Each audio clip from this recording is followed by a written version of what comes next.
You've been waiting all week for that Saturday show. Tune in, see what happened, let your troubles go. Work real hard, now it's time to take it slow. Kick back and relax with that Saturday show.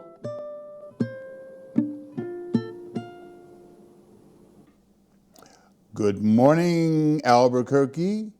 It's Saturday morning, and it's time again for That Saturday Show. I'm Jim Harvey, your host, and here we are again. It's an interesting Saturday and an interesting week because just last week, the federal government made Juneteenth an official federal holiday. But it's not time to celebrate, party, and then go to sleep. It's time to commit to the hard work that's ahead, because one of the things that's happening is voting rights is in trouble and Congress is acting a fool. More specifically, Republicans are acting mean-spirited and stupid. So we've got work to do. But more on that later. I'm joined today by my wonderful co-host, Ms. Tonya Covington. And Tonya, if you don't know Tonya, then you've been missing out, because Tonya is probably one of the most esteemed, prepared, and celebrated professionals in the area of restorative justice. And Albuquerque is fortunate to have you. Tonya, welcome to That Saturday Show. Thank you. So tell us a little bit about the world of restorative justice. We've got about a minute that we can, and then we'll come back to it more in depth. Okay, restorative justice is one of those terms that a lot of people are hearing right now, and a lot of people think that they know what it's about, but there's an awful lot of misconceptions out there. And so I'm hoping to be able to explain to people what restorative justice really is and how it works and how it can benefit the city of Albuquerque. Fantastic.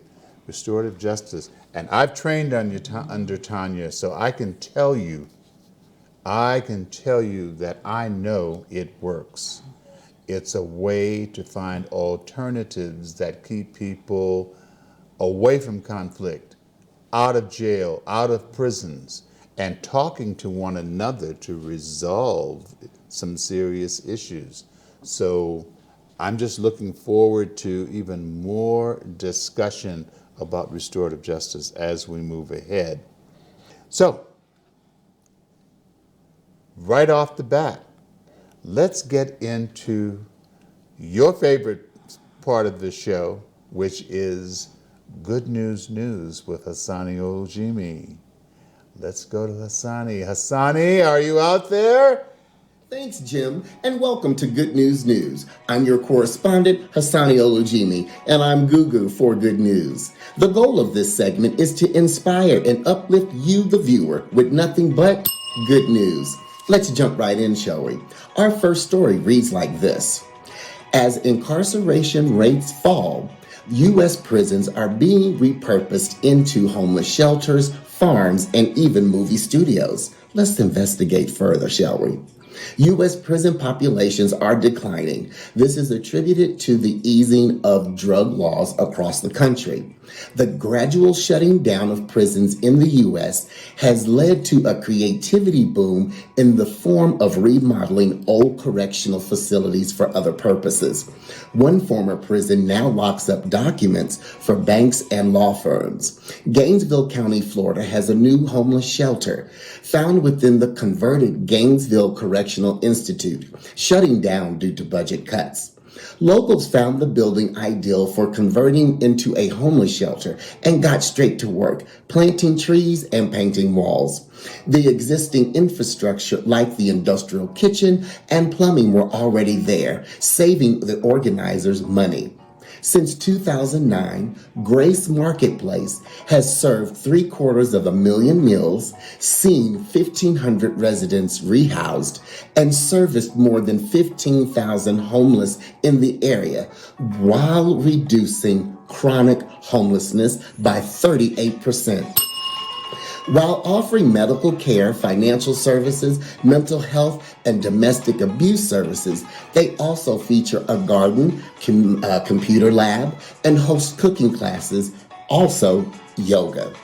One prison, a former correctional facility on Staten Island, has actually been turned into a full-service movie studio sponsored by Broadway Stages. The 69-acre waterfront campus has already seen action in Hollywood and was used in the filming of the Netflix series Orange is the New Black and was in the movie Ocean's 8. Now here's a special note. The number of people incarcerated in U.S. prisons and local jails dropped from around 2.1 million in 2019 to 1.8 million in mid-2020, a drop of 300,000 or a 14% decrease. Now, isn't that good news? Helping the homeless is always a good thing. He's not heavy, he's my brother. Now, our Pride Month feature, we would like to highlight the good works of an LGBTQ advocate and dear friend, the fabulous Elizabeth Taylor. The Elizabeth Taylor Medical Center, ETMC, on the corner of 14th and R Street Northwest in Washington, D.C., opened in 1993. The iconic ETMC building carries great significance to the LGBT communities nationally, but holds a special place in the hearts of past, present residents of the greater DC, Maryland, and Virginia area. Within the ETMC walls, the Whitman Walker staff provides a stigma-free healthcare, legal services throughout the AIDS epidemic and beyond. The ETMC is a sanctuary for people who felt ostracized by society at large, a place where people, especially those affected by HIV and those who identify as LGBTQ, are treated with dignity, respect, and love. Elizabeth Taylor reminds us that our lives are shaped by our passions, encouraged to channel every ounce of ourselves into all that we do. Now, here's a quote by Elizabeth Taylor that I thought might be appropriate for Pride Month. It's a little humorous, but it's so true. I don't entirely approve of some of the things I've done or am or have been, but I'm me. God knows I'm me. Now, isn't that good news? Thank you, Elizabeth Taylor, for what you've done for the LGBTQ community. Thank you, and rest in peace, my dear. Now, let's check in with our favorite sassy grandmother, Little Big Mama. Little Big Mama, what do you have in store for us today, lady? Thank you, Hassani. The other day, my daughter was telling me she read in a magazine that women usually say that childbirth is the most painful experience of their lives. I told her, wait till they step on some Legos 3 years later. Well, I got a question for your viewers today. What do you call the soft tissue between a shark's teeth? A slow swimmer. Bye, baby. That reminds me. How much does it cost to swim with the sharks? An arm and a leg. The best way to turn a frown upside down is to get Google for good news. I'm your correspondent, Hassani Olujimi, and I'll see you right here next time on That Saturday Show with more good news. All right, we're back, and let's talk a little bit more about restorative justice, Tonya. Okay. Restorative justice is, it's a mindset. It's a way of dealing with conflict in a way that heals people and that restores community. It's very, very old, being used, we find it as being used in tribal communities in both Africa and Native America for centuries. And it's a way of including people as opposed to ostracizing people. And the main difference between restorative justice and the system that we have now, which is based on punitive justice, is that restorative justice really doesn't punish people. What it does, it holds people accountable, but in a way that they have to make amends. And they have to make amends in a way that's meaningful to the people that they hurt. And what we find in doing that is that is one of those things that is far more difficult than most people think it is. It's far more difficult than a lot of people who were involved thought it was. It's a lot more difficult than locking people up, isn't Yes, because it means that whoever is the perpetrator has to look the victim directly in the face and explain to them why they did what they did and apologize and ask for forgiveness. It works very well for victims, primarily because almost every victim wants to know, why me? Why, out of all the houses in the neighborhood, did you break into mine? Why did you steal my car? And the only person who can answer that is the perpetrator. And people find that when they go to court, of course, they don't get the opportunity to talk to the perpetrator. And the perpetrator does not have to explain or tell them, any of the information that they would like to know. But in restorative justice process, they're sitting down in the same room and they're forced to talk to each other. And I've had an awful lot of people, even especially young people, tell me that they think it would have been easier to go to jail than to have to look somebody in the face and explain what they did and why. So what are the implications for a community, particularly a community that experiences a lot of crime like this? One of the best things about restorative justice is that it teaches people how to solve their own conflicts in a nonviolent way and in a way that can really stop things before they escalate. It's a real de-escalation process. And what we found in communities across the country where it's worked is that if you start off either with a school system or with a community, and you start working with the people who live there, teaching them restorative justice, teaching them how to be responsible and how to resolve things in their community, that the rates of violence go down. It's also very beneficial for the police because, as we know, police get often asked to come into situations that they're really not trained to deal with, either dealing with children or mentally ill or what have you. Well, if those problems are handled within the community, then the police don't have to get involved. So they're freed up to do the more important things that they need to do. So, yeah. Restorative justice, we need it.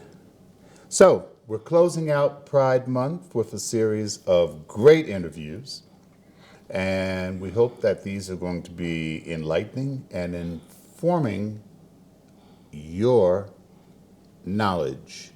So we're going to go to the social club, the Albuquerque Social Club, and from that we're going to talk to the LGBT Community Center and Black Cat Studio right here in Albuquerque as well.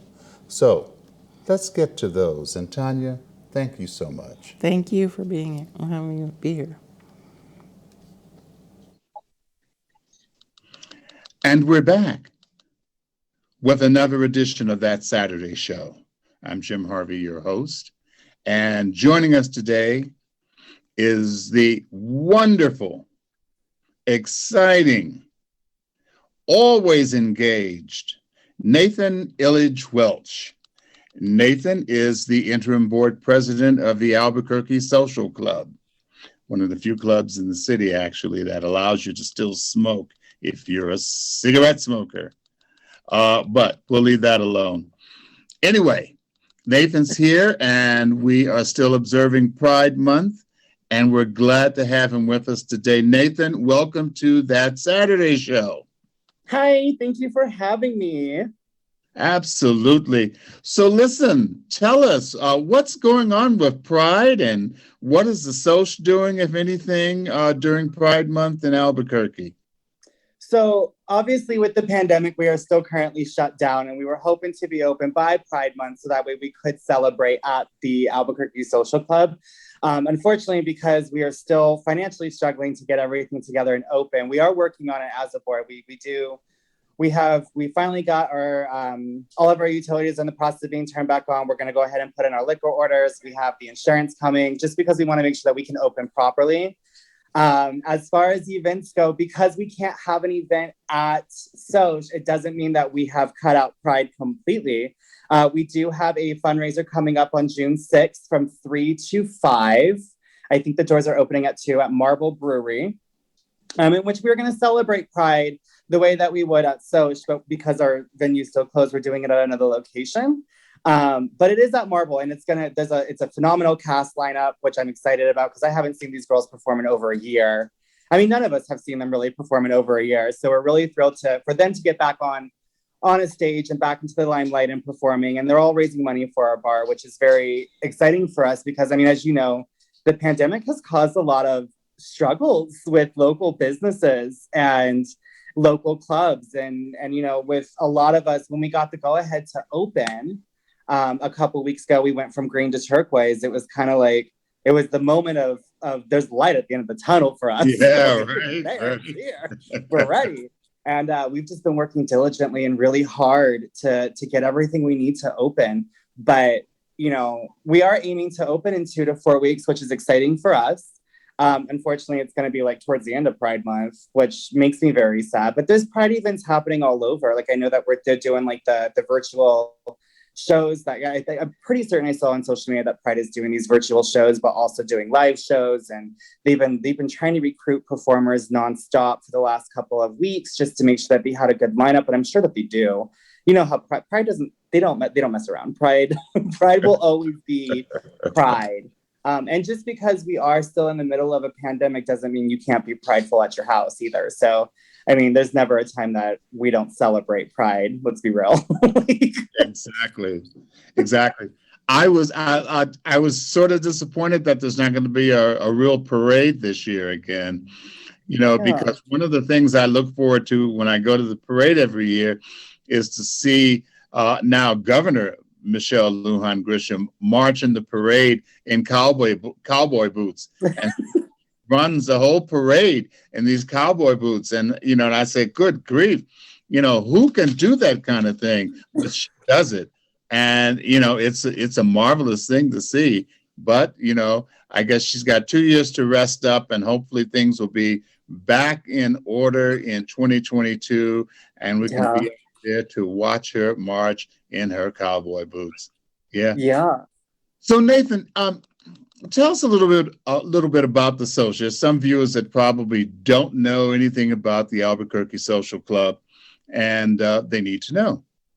The Albuquerque Social Club is the oldest gay bar in the Southwest region. And I mean, it's more than just a bar. This is a home and a sanctuary to our community, the LGBTQIA plus community. And I mean, words cannot describe what Soch is, because Soch is an experience. You know what I mean? Like, it's not like going to visit a friend's house. It's like escaping everything that's going on in your work week, everything that's going on in your professional life. Like, you go, you sit down, you meet some of the most phenomenal people I've personally ever met in my entire life.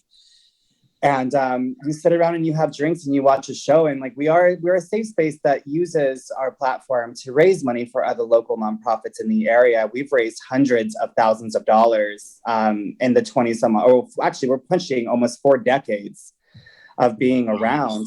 Wow. Yeah, I was going to say 20 some odd years. Like, I haven't been around that long.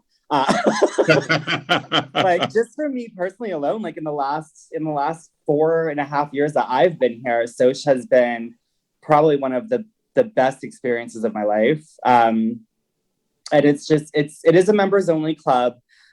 We are in the process of selling memberships again. We are actually moving non-smoking.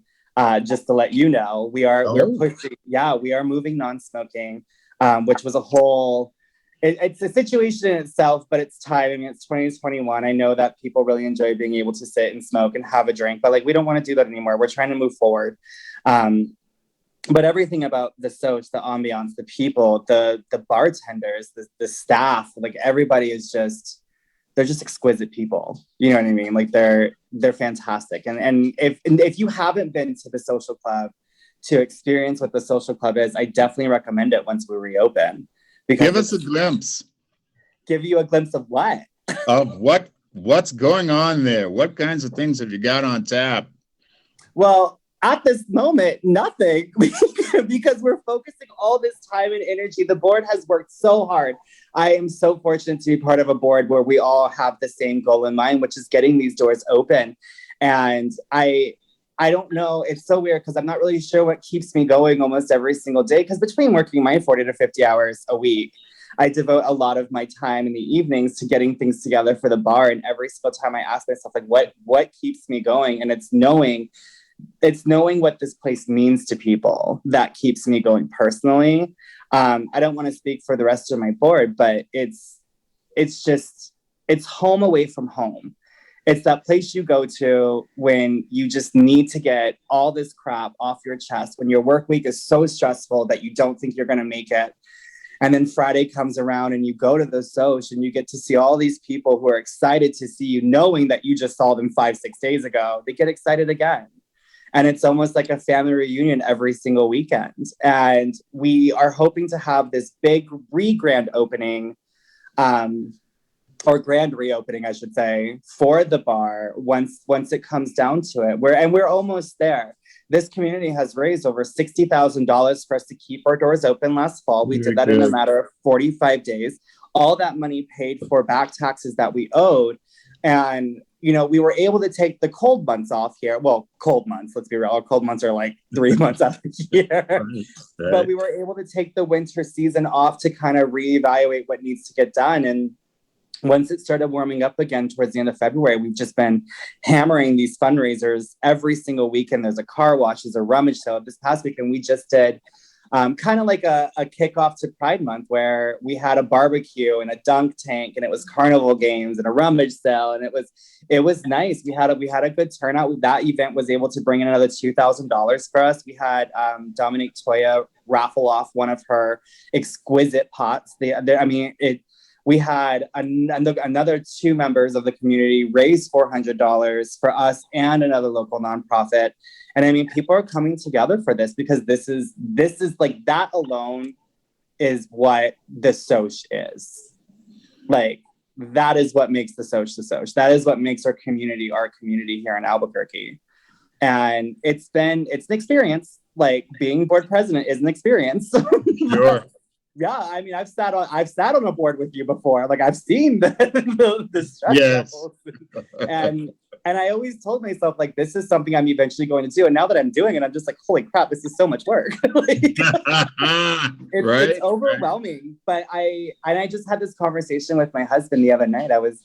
He was like, I know you're really stressed out. And I'm like, I am. But like, the knowing that opening these doors is going to mean something to so many people is what keeps me going almost every single day.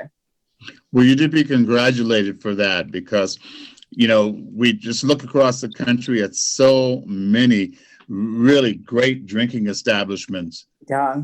Actually just going under and never coming back again. And you all have done wonders to not only save the Soch, but bring it back. And I know that everybody's looking forward to a reopening, very soon. It's an institution that's important to Albuquerque. It really is. And like, if I had it my way, I would have already slapped this building as a historical building. It needs to be. The longest running gay bar in the Southwest region. That's incredible. And it's so crazy, because like, when you go during happy hour, you hear all these stories about what the Soch used to be like. But when you go at night, you hear about all these stories of what Soch is now. You know what I mean? Like, it's like the best of both worlds. And I'm a huge fan of hearing the generational gap that we have in our community, of like, someone who is younger and doesn't really understand what the fight was like in the 70s and the 80s. But you get to hear those stories if you go during happy hour. And like, that's exciting, because it's a piece of history in itself. But what keeps the history alive is its patrons and its members. And we're looking forward to getting even more memberships and all these new gaybies who are just like, I turned 21 in the middle of a pandemic and now I have nowhere to go because everything's closed. Like, it's going to be a brand new generation that comes into the bar who are like 10 years younger than me, which is crazy to even think about. Like, we get to now see what their perspective of the Soch is, and we get to talk about our stories when we were their age. And it's just like a continuing trend that always makes it worthwhile. Well, in 30 seconds, in 30 seconds, where is the social located so that when things happen, people will know where to head? So the Albuquerque Social Club is located at 4021 Central Avenue Northeast. It's on the corner of, I always want to say it's like Morningside and Copper, or it's Monroe and Copper. It's one of the two, and I can never remember because they don't let me out of the house, Jim. But 4021 Central Avenue, and I promise you, once we reopen, everybody's going to know about it. I will make sure everybody knows about it. Well, we all look forward to it, and I know that you will make certain that everyone knows about it. Yes. Yep. Nathan Illidge-Welsh, thank you so much for taking this time and wrapping up Pride Month this year. And we look forward to more exciting and wonderful things to happen in the future. Take care and thank you again for joining us on That Saturday Show. No, thank you so much, Jim. I appreciate it. You take care too. You too. Thank you. Okay. Mm-hmm. Welcome to That Saturday Show. I'm Jim Harvey, your host, and I have the honor and privilege today to be interviewing Renato Estacio-Burdick and Michael Burdick, proprietors of 4200 Sidewinders Bar and Grill, and the creators of Mexico Black Cat. We're excited about both ventures. Welcome to That Saturday Show, gentlemen. Thank you. Glad you're having us. So you've been doing this kind of work for quite a while, and one of the things that we know is that you get out in front of things that you know need to be happening. So tell us, what's behind all of that? Oh, where do I start, or do you want to start? Well, a little bit, both of us, through our development and trying to become who we wanted to be, we both thought we were going into the medical field because we both wanted to help people. Mm. So we both started out college as pre-med majors. Wow. And so, and then he went into mathematics and English and music and all that. I, on the other hand, just said, oh no, I'm not going into an internship in the medical field. So I went into business admin. But it's always been something that we've dreamt of, is being able to help people. Mm-hmm. So, yeah, and you know, I even took the MCATs. Like I took the required courses, I took the MCATs, I did the research training, I did all that. I was ready to go, and I said, no, I think not. You know, I was supposed to go to medical school like in the 2 years after I had taken all that. But I ended up going into consulting and singing. So, and because I always wanted to help people, I thought consulting is a good field to be in. Yeah. But I also said to myself, one day I want to mix the arts and business because I want to give back somehow. And lo and behold, it's kind of where we are today. 25 years later. Yeah. Well, I've got to say that what's happening here, we can stretch it and say that there's something healing and therapeutic in the work that you do, because the community relies so much, you know, on all that you give, and hats off to you for that. It's really important. So we're sitting here in 4200 Sidewinders Bar and Grill, which is a wonderful establishment. And eventually we'll do a little tour and get some pictures, and you know, it's just a great spot. How long have you been in this location? May of 2020. Well, we started the move in March 2020. Yeah, we started the move in March 2020 with the idea that we were opening March 20th of 2020, and March 16th, we all know what happened. Oh, yeah. And so we redefined our business model, opened 4 ghost kitchens in order to keep us operational and bring in the revenue we needed to continue. And a real kitchen, too. Yes, and a real kitchen. Which was going to be a dressing room originally. But now it's a real kitchen. So. Fantastic, fantastic. So yeah, timing is everything, right? Yes. But you've survived it, and it's so good that good businesses, worthy businesses who, are still here. So we're sitting in this room, I know, which is a room where a lot of good stage action goes on. So tell us a little bit about some of the exciting stage performances that have graced this platform. So we've been lucky to be able to work with New Mexico Pride, so Albuquerque Pride, and we also have live bands that are here, and we've done drag brunches, we've done bingos here.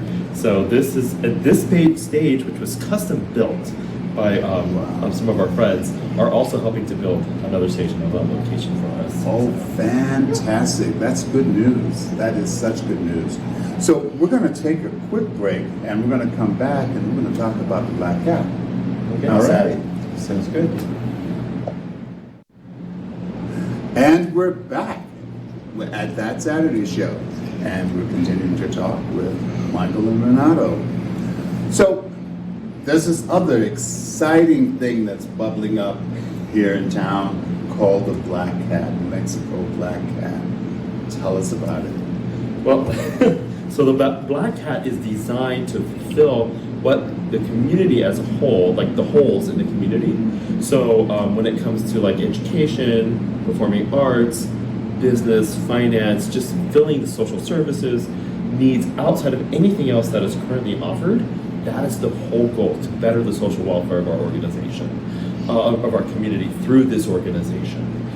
So it is a 501c3 that was officially opened May the 8th, but dates back to October of 2020.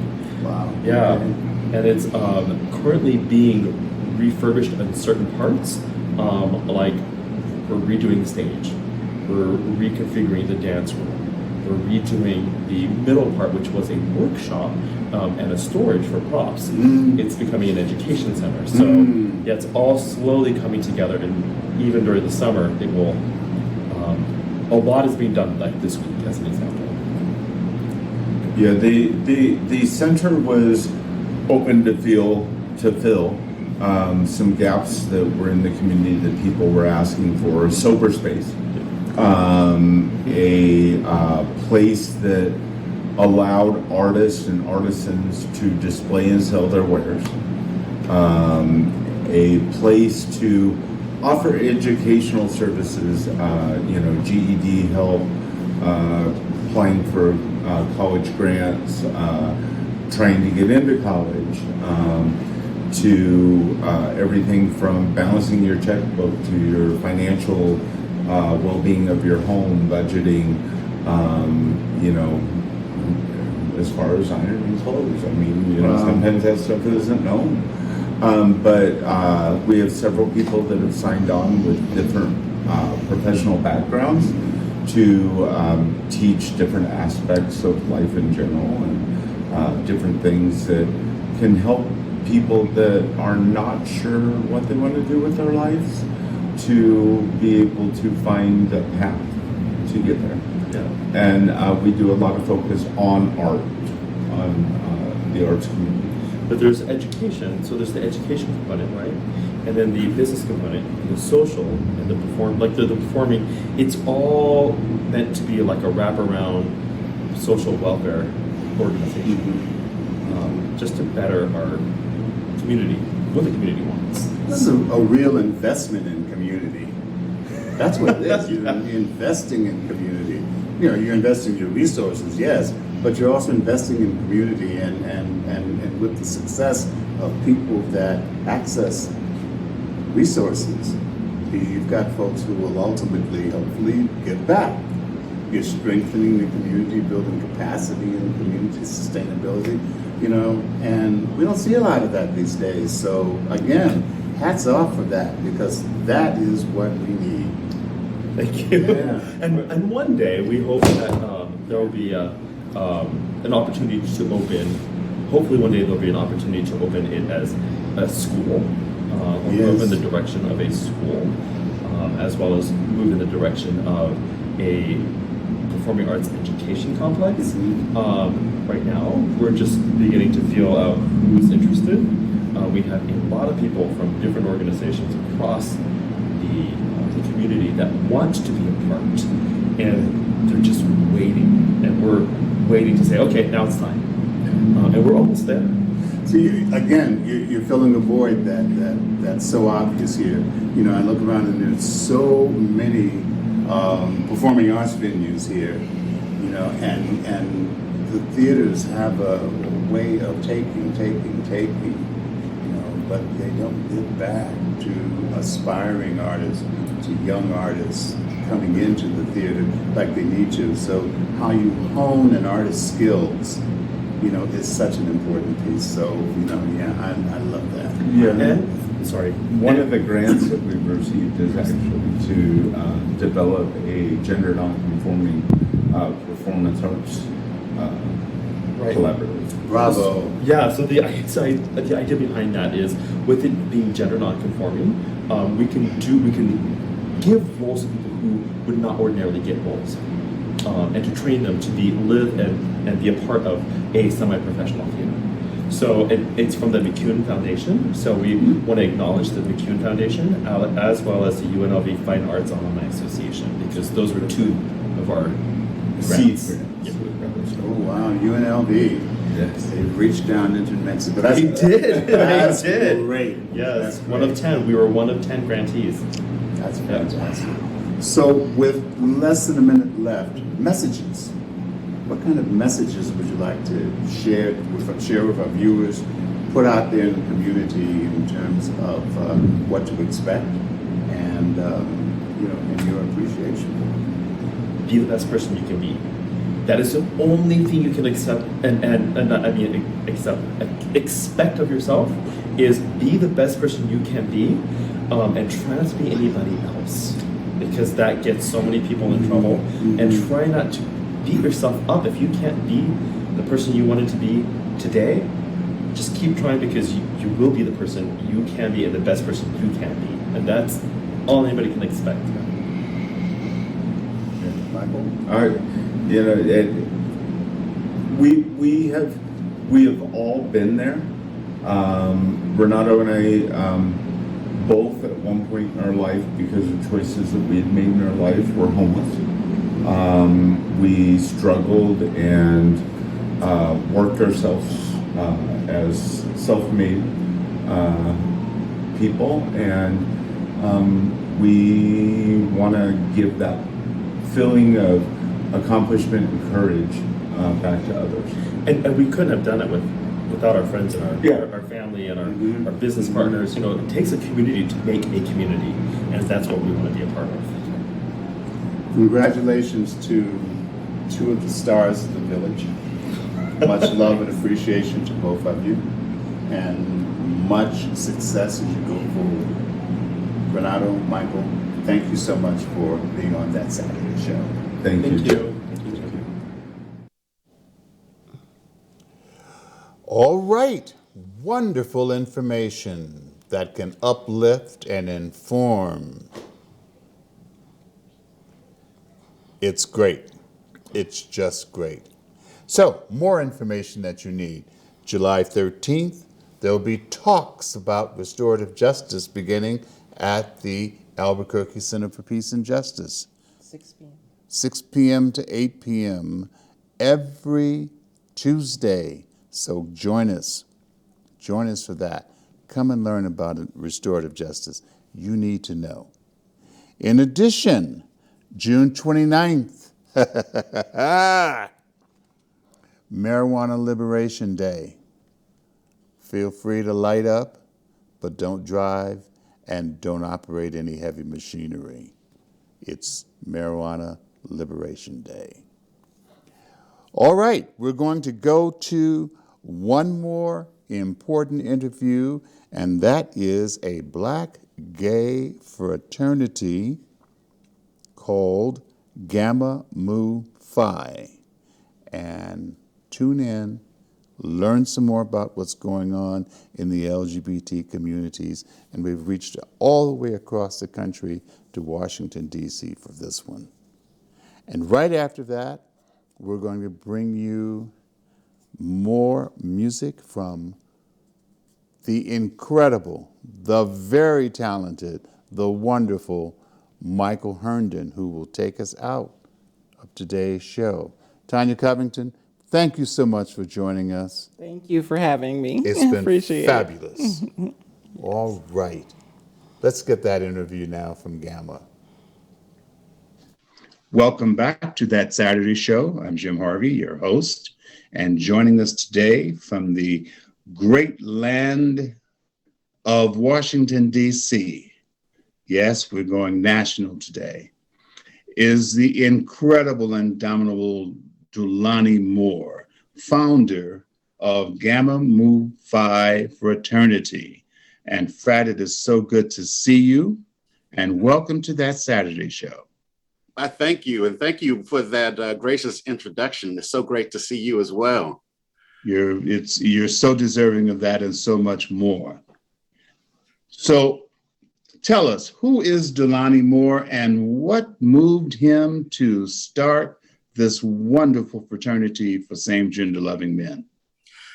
Well, Dulani Moore is a 47-year-old Black gay man living in Washington, D.C., who grew up without a whole lot of role models. Actually grew up in the Christian tradition where I was told that being gay was wrong and that I was going to go to hell. And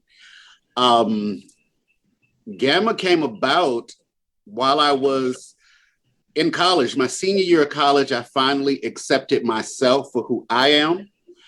And during that time, I ended up meeting two friends.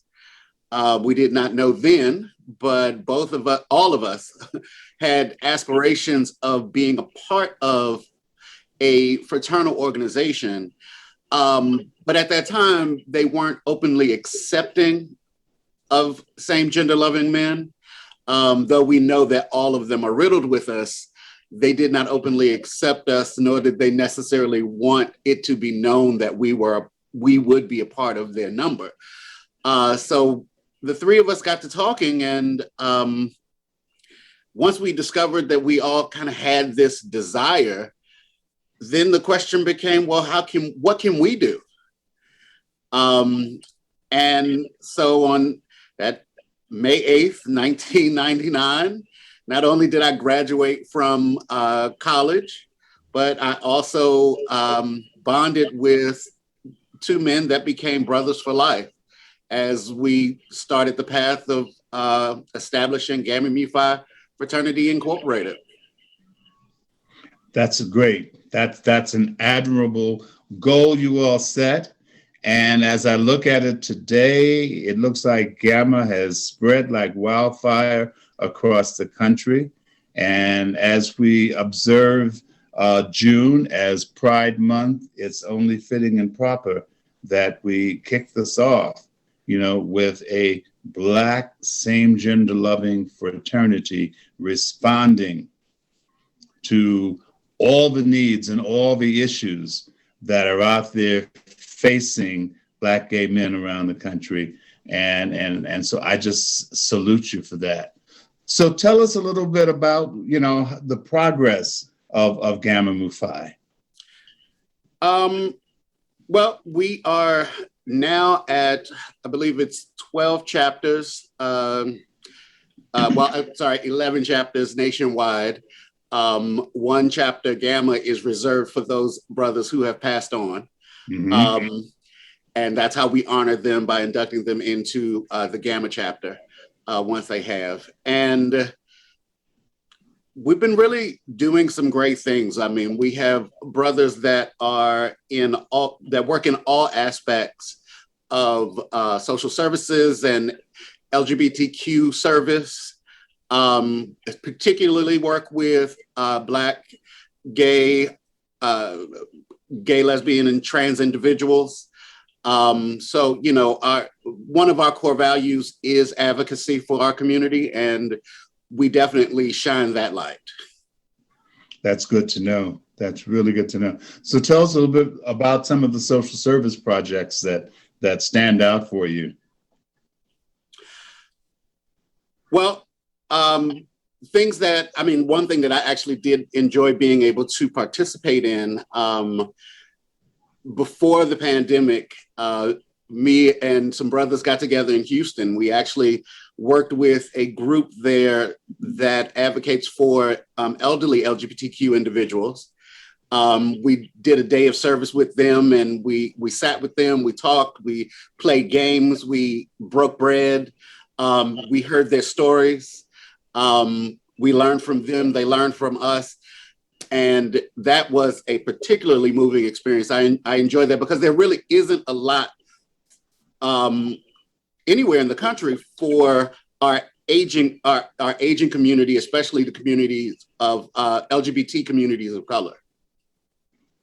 Yeah, that's very heartening to know, because as I look around, I did see recently that there was an honoring ceremony in Baltimore for some elderly same-gender loving men, which was really very encouraging. And a friend of mine posted it on Facebook, and I just had to write him back and tell him how proud I was, that here we are, honoring elderly same-gender loving men who in some cases have blazed trails, and in other cases, have had to stand in the shadows because of all the discrimination that has historically, plagued the community. And I think that it's good that they're being recognized, they're being honored, and being shown that they can come out and stand in the sunlight, and bask in full view of all the good things that are happening now. So that's really good to know. So how often do you all meet around the country? Well, of course, with the pandemic, we haven't been able to do as much. And there, some chapters in all organizations, some chapters are more active than others. But like in some of our Southern chapters, they might get together, not just for like fraternity business, but just get together and hang out on a regular, like every day, every week, And some places, because of schedules and things, they do a little bit less. But I know that we are planning a fraternity retreat in January of next year. Where we're going to get as many of the brothers from across the country who can show up to just kind of get together for some just some brotherhood and some fun. Nothing too heavy. Just want to be able to touch one another and to kiss a brother on the cheek again, because we have not been able to really do that in the recent months and years. Sure. So. What's the university scene look like? Have any of the universities been welcoming? Well, Gamma is a professional fraternity, and so our chapters are city-based, not on colleges. Generally, we don't have any college students unless they're adult students going back to college. Okay.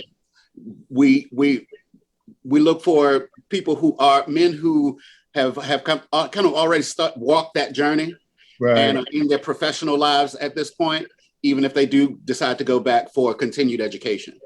But I believe that there has been some headway made with just being able to reach out to graduating seniors at colleges in the Texas area. Good. That's good to know. So this is a question I've been dying to find out. Are there any? Is there a sister component? Have the sisters been gotten together and decided they're going to have a sorority? At the moment, there isn't. We did in the past work with some women to develop a sister organization, and that is something that we would like to continue to work towards at some point. We also had plans and started to kind of develop an idea to develop an organization for our trans brothers and sisters. Wonderful. Because all of our journeys are while we're a part of one community, our journeys are different. And so to be able to have that connection with other people who have a similar journey to us, we think is important. And so that was definitely something that that's still on the table, though we have not been able to see it to completion just yet. All right. Well, I've got just a couple more questions for you, and one is one that you should just be able to rattle right off the top of your head, and that is to just give us a rundown of the core values of Gamma Mu Phi, and then tell us how we can reach you if anybody wants to reach out to start a chapter, to join a chapter. Where do they go to get more information? Yes. Well, I will say first that I'll answer these in the opposite order. Okay. Our website is gammamuphi.org, GAMMAMUPHI, all one word, .org. And there you can definitely find out more information about the fraternity, where our chapters are, the current national board. You find out more about me and my co-founders, Michael Jurgen and Victor Price. Yeah, that's definitely where you can go to find out more information about the fraternity. Good. And can we pause? Core values. Can we pause? Sure. I'll pause. So those core values we're talking about, run them down. What are some of those that stand out for you? Well, leadership, of course, brotherhood and camaraderie, leadership, the freedom of expression, disciplinary rigor and the pursuit of wisdom, and community service. And our motto is for the bond of brotherhood and the uplifting of our community. I love it. I love that. Dulani Moore, founder of Gamma Mu Phi Fraternity, speaking to us from Washington, D.C. Couldn't do it better. Miss you, brother. Miss you too. And hope to see you soon and look upon your face in person. But thank you for joining us today, and you'll hear more from us in the future. Thanks again. Thank you for having me. Be well.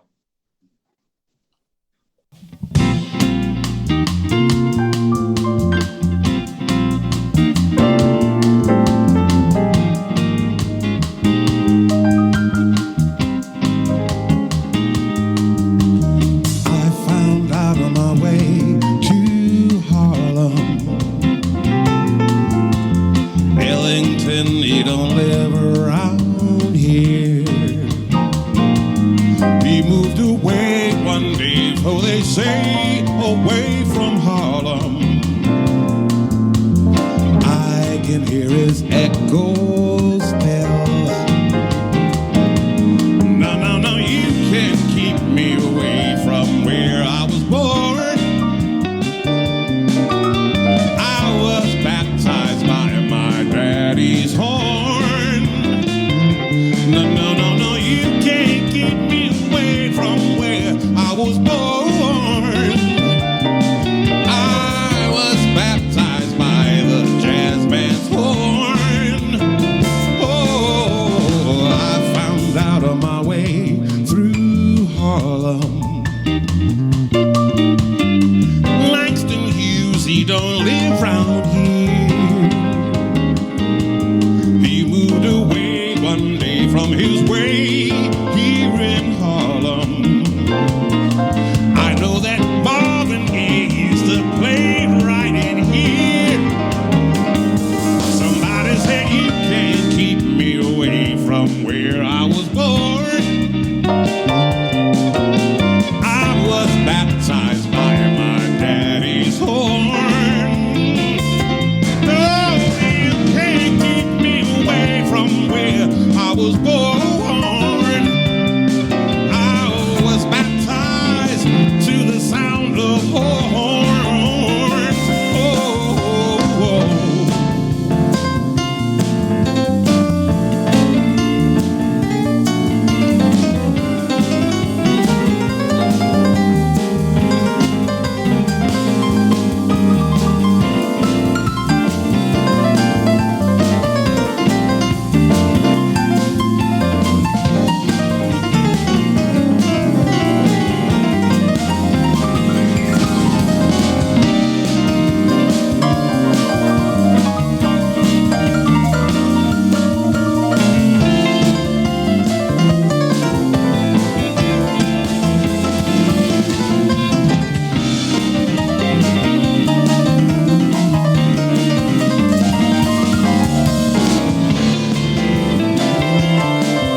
didn't live around here.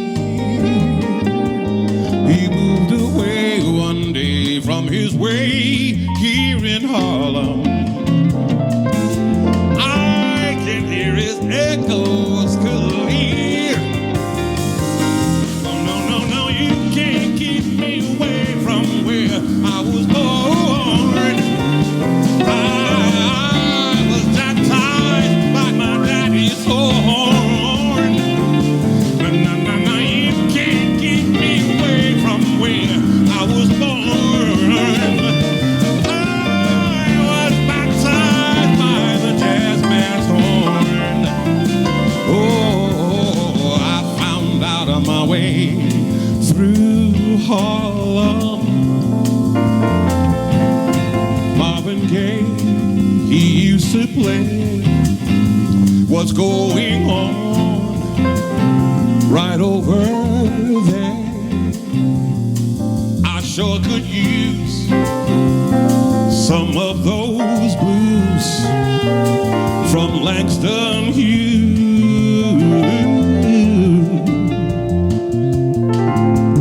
Hey, there goes that A train. Hey, there goes that A train through Harlem. Hey, there goes that A train. Hey, there goes that A train.